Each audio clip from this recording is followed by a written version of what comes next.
তীর বর্ষা সহ বিভিন্ন অস্ত্র হাতে দলে দলে হেঁটে চলেছেন আদিবাসী সাঁওতালরা। বুদ্ধ পূর্ণিমার দিন তাদের মহামিলন উৎসব, ওদের কাছে ল বীর বাইসি। এই পবিত্র দিনে পূর্বাঞ্চলের আদিবাসী সাঁওতালরা আসেন পুরুলিয়ার অযোধ্যা পাহাড়ে। পাহাড়ের একদম উঁচুতে সুতান তান্ডিতে পালিত হয় শিকার উৎসব।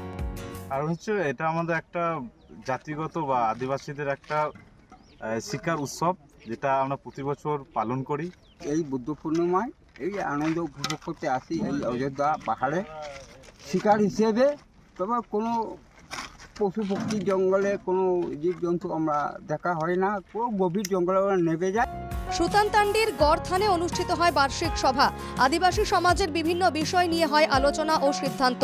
শুধু আলোচনাই নয়, গড়থানে পুজো করা হয়। পাশাপাশি পাহাড় ঘুরে দেখেন অনেকে। প্রচলিত রয়েছে জীবনে একবার হলেও এই গড়থানে আসতে হয় সাঁওতাল পুরুষদের।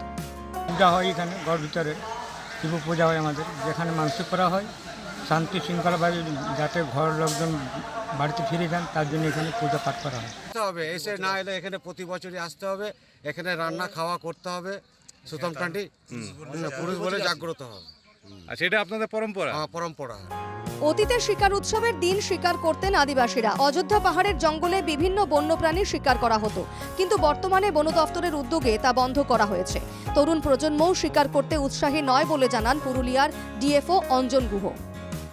2-3 মাস ধরে প্রায় 150-র বেশি সচেতনতামূলক ক্যাম্প করেছি। আমাদের রেঞ্জ অফিসাররা অলমোস্ট ডোর টু ডোর পৌঁছে এই সচেতনতার বার্তা পৌঁছে দিয়েছেন। সবাই যে সেন্দ্রা রক্তপাতহীন হোক সেটা ওনারাও চান। যত সম্মানীয় নেতৃত্ব, যারা আদিবাসী নেতৃত্ব সম্মানীয় আছেন, তারা প্রত্যেকে আমাদের বলেছিলেন যে আমরা আপনাদের সাথে আছি, আমরা আনন্দ করব, পালন করব, সেন্দ্রা পালন করব।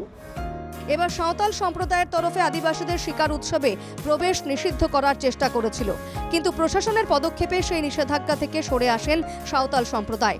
শেষ পর্যন্ত প্রতি বছরের মতো আদিবাসী সাঁওতাল সকলে মিলেই পালন করল শিকার উৎসব। পুরুলিয়া থেকে দুর্বাদল চন্দ্রের রিপোর্ট, এনকেটিভি বাংলা।